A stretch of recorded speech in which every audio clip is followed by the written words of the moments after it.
All right, now we'll go 5-iron. Be specific in the shot you're going to hit. What are you going to hit? A draw? Yeah. Okay. Right over the white flag. There's water up the left side. Just visualize we're coming in from the right, hitting the draw into that green. Okay.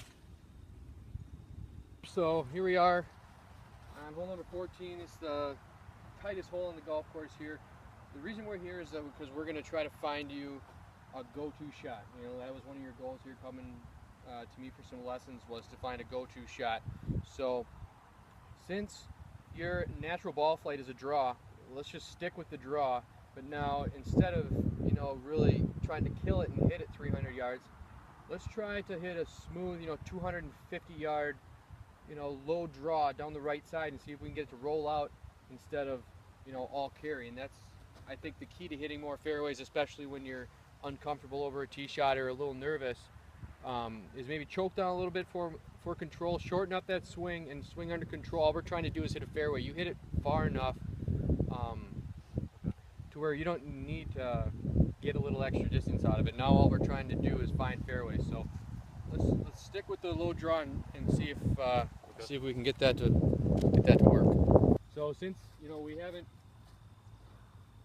this is kind of new for you to get that, you know, the shaft on the toe line hinging up, keeping the club a little more out in front of you. So we need to kind of develop a plan here that when you step on the golf course, that we're going to still be doing that and not revert back, right, to that. Exactly. Because your body is going to want to go back to what feels natural. So what steps, or what do you think we can do to make that transition out of the golf course a little bit easier? Maybe I think add something into your practice swings, or what do you think? Maybe a pre-shot routine right here. Every time before I hit the ball. Who does? Someone on tour does that. Who does it? Ricky Fowler. Exactly. Good. Mike Weir. Mike Weir. Exactly. Yeah. So maybe that would be a good thing for us to add into your pre-shot routine, just to get the feel of where that club needs to be. But when you stand over the ball, you don't need to think about it. Right. It's just become part of my routine. Exactly, and then hinge up. Perfect. Good. Okay, now here we are with a forced carry. We got a bunker in front of us. We got to get this ball up. Another issue we have is a longer rough. So on a shot like this, we need to make sure that we're hinging. So instead of just bringing the club, you did a great job on those pitches before out of the fairway, of getting that club back with more of your shoulders and your arms.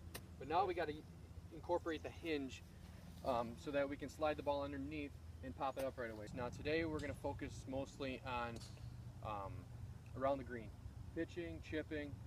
The reason we're out on the golf course, I don't really like to practice short game on the putting green or the chipping green. We want these shots take spin into account so much that you want to be playing on the conditions that are very similar to what we actually play in real life. So, and it's also, it gets you in a better mental state when you're out here practicing on shots that you've actually played before or struggled with.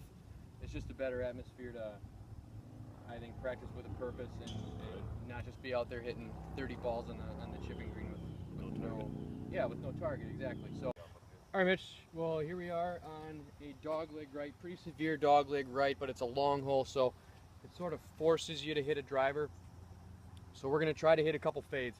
Now I understand your natural ball flight is going to be a draw, but there are times like this time right now that we are going to have to learn how to hit a fade. So let's go ahead and set up to it. We talked about it on the range the other day when we had our first lesson, that setup is really what dictates our ball flight. So if we want to hit a fade, we got to change our setup a little bit in order to create that ball flight. So go ahead and set up to it. Let's just go ahead and set up neutral like you're going to hit one of those go-to draws that we talked about a couple minutes ago. Okay. Good. Now, from here, go ahead and open your stance a little bit. Yep. Good. Now match your shoulders to your toe line.